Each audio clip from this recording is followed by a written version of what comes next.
Latest updates ఎప్పటికప్పుడు పొందడానికి big TV WhatsApp channel follow అవ్వండి. లింక్ డిస్క్రిప్షన్ లో ఉంది. మొన్నటి వరకు ఆ నియోజకవర్గం గులాబీ పార్టీలో అంతా ఆయనే చూసుకున్నారు. ఇప్పుడు ఆయన్ని కాదని కొత్త ముఖాన్ని తెరపైకి తెచ్చారు. దాంతో ఆ నియోజకవర్గంలో ఒక్కసారిగా గ్రూప్ రాజకీయాలకు తెరలేచింది. మొన్నటి వరకు సైలెంట్గా ఉన్నవారు ఇప్పుడు వైలెంట్గా మారి సీనియర్ నేతను టార్గెట్ చేస్తున్నారు. ఆ క్రమంలో అక్కడ రాజకీయం ఆసక్తికరంగా మారింది. ఇంతకీ ఆ నియోజకవర్గం ఏది?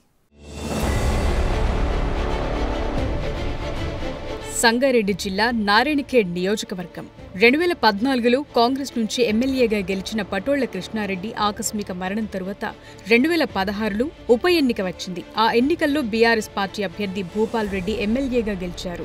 దాంతో మొదటిసారి నారాయణఖేడ్లో బీఆర్ఎస్ జెండా ఎగిరింది. ఆ తరువాత 2018 అసెంబ్లీ ఎన్నికల్లోనూ రెండోసారి బీఆర్ఎస్ పార్టీ విజయం సాధించింది. అప్పుడు బీఆర్ఎస్ అధికారంలో ఉండడం, ఎమ్మెల్యే కూడా అదే పార్టీ కావటం నారాయణఖేడ్ నియోజకవర్గంలో అభివృద్ధి బాగానే జరిగింది. అయితే 2023 అసెంబ్లీ ఎన్నికలొచ్చేసరికి ఎమ్మెల్యేపై స్థానికంగా వ్యతిరేకత పెరిగింది. సొంత పార్టీ నేతలు, కార్యకర్తల నుంచి అసమ్మతి పెరగటంతో అధిష్టానం నష్ట నివారణ చర్యలు చేపట్టింది. అయినా కూడా కార్ పార్టీ పరాజయం పాలైంది. కాంగ్రెస్ పార్టీ నుంచి దివంగత ఎమ్మెల్యే కిష్టారెడ్డి కుమారుడు పటోళ్ల సంజీవ్ రెడ్డి ఎమ్మెల్యేగా గెలిచారు.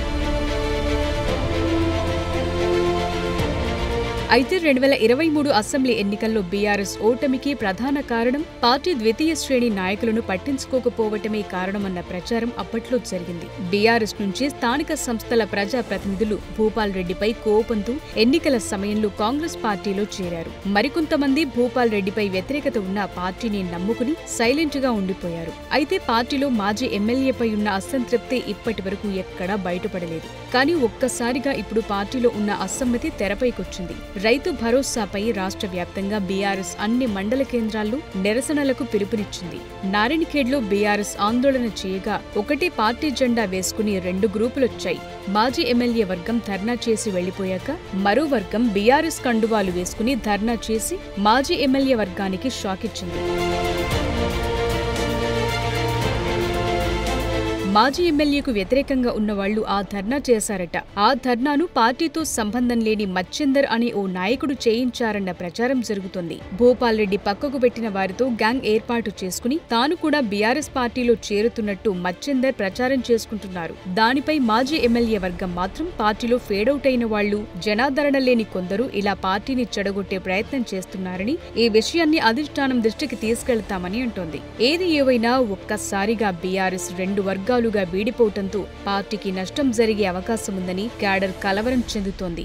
బీఆర్ఎస్ అగ్రనేతలు వెంటనే వర్గపోరుకి ఫుల్ స్టాప్ పెట్టాలని, గోటితో పోయేదాన్ని గొడ్డల వరకు తెచ్చుకుంటే మాత్రం పార్టీ పరిస్థితి అగమ్యగోచరంగా మారే అవకాశముందని క్యాడర్ సూచిస్తోంది.